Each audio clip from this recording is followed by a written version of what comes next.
خلصت الكيك اللي المفروض اعمل فيديو عنه واحكي لكم قد ايه هو سناك صحي وان انتوا تقدروا تحلوا بيه بعد الاكل. خلصته بجد، انا خلصت واحده وقعدت بقى ايه اقول طب حته كمان من هنا، طب حته كمان من هنا. الكيك ده من غير اي نوع من انواع الدقيق، ما عندناش فيه دقيق. الكيك ده ما فيهوش سكر، ما فيهوش زبده، ما فيهوش سمنه، ولكن فيه مكون صحي وسحري يحتوي على الزبده اللي احنا محتاجينها او الزيت اللي احنا محتاجينه، ويحتوي على الدقيق اللي احنا محتاجينه عشان نعمل الملمس بتاع الكيك ده. سهل قوي، تقدروا تعملوه بمنتهى البساطه، وبجد سعراته لطيفه جدا. ولما هناكل منه يعني كوبايه قد دي كده مش هيحصل لنا اي حاجه، وهناكل وننبسط وكل حاجه. وده يرجعنا بقى لايه؟ انا هوريكم طبعا عملت الكيك ازاي. ده يرجعنا لنقطه مهمه قوي، حاجات انا ما كنتش متخيله انها تكون اساسيه في بيتي ومش مهمه خالص، وكانت متعلقه برمضان وبقت اساسيه جدا جدا في حياتي وفي بيتي. وقد ايه انا بقيت احس ان الحاجات دي بتنقذني من ان انا اعك. يبقى ايه هي الحاجات دي؟ الحاجات دي هي التمر، وده مش موجود معانا على فكره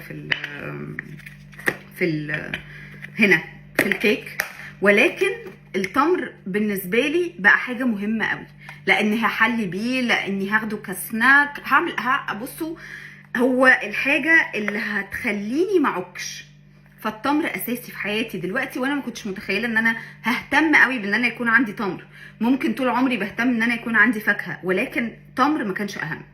المكون السحري بقى وبجد اللي ما كنتش اتخيل ان انا احبه او ان انا ادخله في حياتي اصلا، لان انا مش بحبه قوي، هو جوز الهند.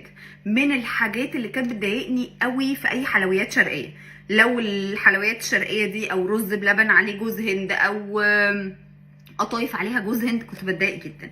ولكن بعد كده عرفت ان هو حاجه صحيه قوي، وان انا اقدر اعمل بيه كيكس، اعمل بيه لبن جوز هند بمنتهى البساطه. لبن جوز الهند مثلا من الحاجات اللي انا بحبه جدا في الصيف. ليه بقى؟ عشان بدخله في مشروبات كتيره جدا. هوريكم المشروب اللي عملته بلبن جوز الهند برضو دلوقتي، يعني انا هوريكم الكيك وهوريكم المشروب، الاتنين متصورين وهنزلهم لكم دلوقتي في نفس الفيديو. المشروب ده انا بحبه قوي. ليه بقى؟ لاني بعمل جوز الهند ازاي؟ بجيب نص كوبايه من جوز الهند وبحط عليها كوبايه الا ربع من الميه، اسيبها منقوعه بس شويه كده، وبعدين اخدها اضربها في الخلاط كويس قوي واصفيها، وكده بيبقى عندي لبن جوز هند. اقدر بقى احطه على مشروبات. المشروب اللي انتوا هتشوفوه ده الباباز او البابايا، دي ثمره رخيصه جدا، يعني انا شاريه 2 كبار تقريبا ب 18 جنيه، وهتلاقوها دلوقتي عشان تتفرجوا عليها وتشوفوها.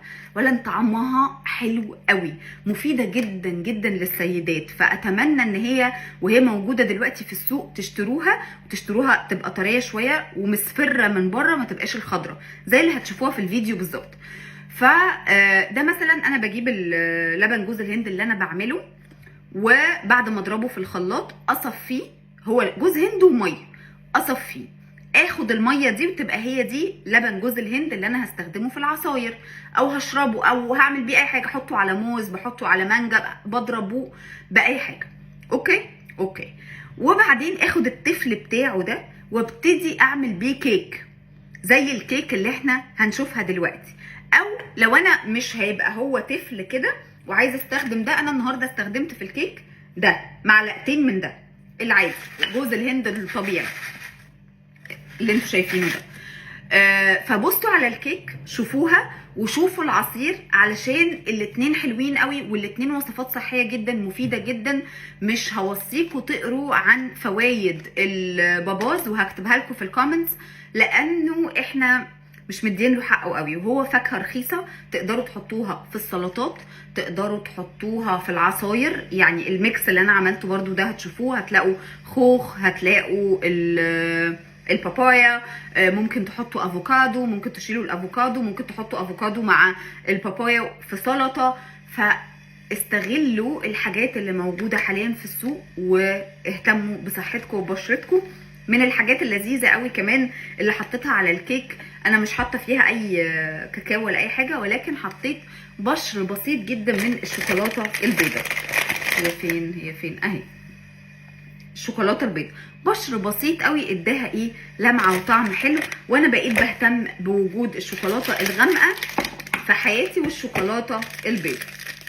دي الشوكولاته الغامقه اللي هي بتاعه الطبيخ.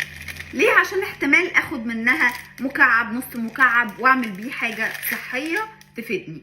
فاتمنى ان انتوا تشوفوا الفيديو وتكملوه، شوفوا الكيكه انا عملتها ازاي، وشوفوا العصير كمان علشان تشتروا بابايا، عشان بابايا حلوه قوي اليومين دول. دي بقى البابايا او الباباز اللي بنشوفها كتير جدا في السوبر ماركت وما بنعبرهاش. حلوة قوي وطعمها يعني تروبيكال كده، مانجا على اناناس على حاجات كتيره. وده لبن جوز الهند اللي قلت لكم بعمله ازاي، وده الميكس اللي انا حطيته.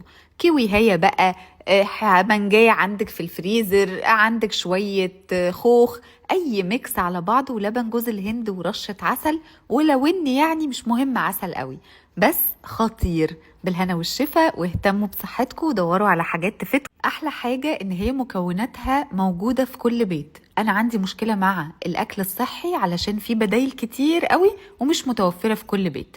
دي موزه وبيضه ومعلقتين او 3 من جوز الهند المبشور، وهننزل عليهم بالبيكنج باودر وبالفانيليا.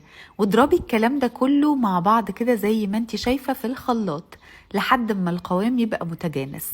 وزي ما احنا شايفين بنحطها في قوالب، ونقدر نحطها في الاير فراير او في الفرن او في الميكروويف، على حسب بقى التسويه هتاخد قد ايه. في كل حاجه هكتبها لكم.